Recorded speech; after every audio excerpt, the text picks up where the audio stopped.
اعوذ باللہ من الشیطان الرجیم، بسم اللہ الرحمن الرحیم۔ ناظرین، مومنین، دنیا ایک عجیب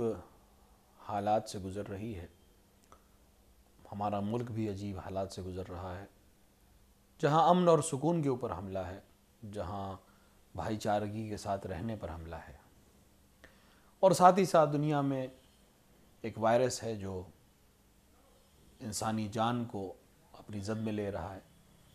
ایسے میں ہم کیا کر سکتے ہیں؟ ظاہر ہے کہ امن اور امان کے لیے ملک کی حکومت اور جو اس کے ذمہ دار افراد ہیں وہ اپنا عمل کر رہے ہیں، اور خدا ان کو توفیق دے کہ وہ اس کے اوپر صحیح سے عمل کر سکیں۔ لیکن چاہے ملک کے حالات ہوں، چاہے دنیا میں وباگیر بیماریاں ہوں، ایک مومن کا سب سے بہترین ہتھیار دعا ہے۔ ہم کیا کریں اور کون سی دعا پڑھیں جو ہمیں مددگار ہو سکتی ہے؟ اگر ہم تاریخ کو اور علماء کی فرمائشات کو دیکھیں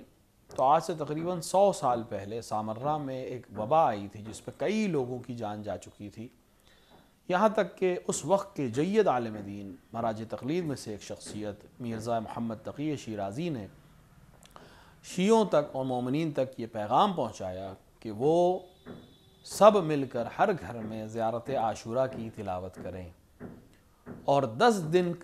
ایسا کرنے کے بعد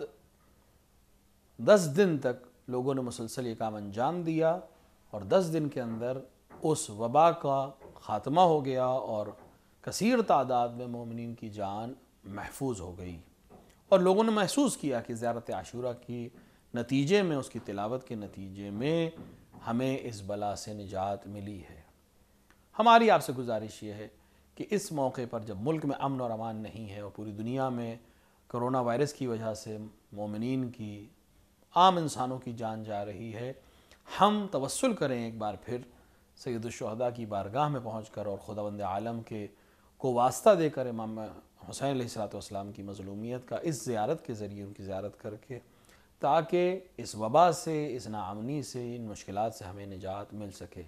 لہٰذا گزارش ہے کہ تمام مومنین دنیا میں جہاں جہاں بھی ہوں، جہاں جہاں تک یہ آواز پہنچ رہی ہو، جہاں جہاں تک دوسرے ہماری آواز آپ پہنچا سکتے ہیں، کوشش کریں کہ کم سے کم 40 دن تک، ماہ رجب شروع ہو چکا ہے، 40 دن تک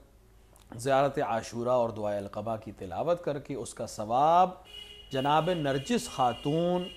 والدہ امام عصر عجل اللہ تعالی فرجہ الشریف کو ہدیہ کر کے خداوند عالم کی بارگاہ میں دعا کریں کہ وہ اس بی بی اور اس کے فرزند اور امام حسین علیہ السلام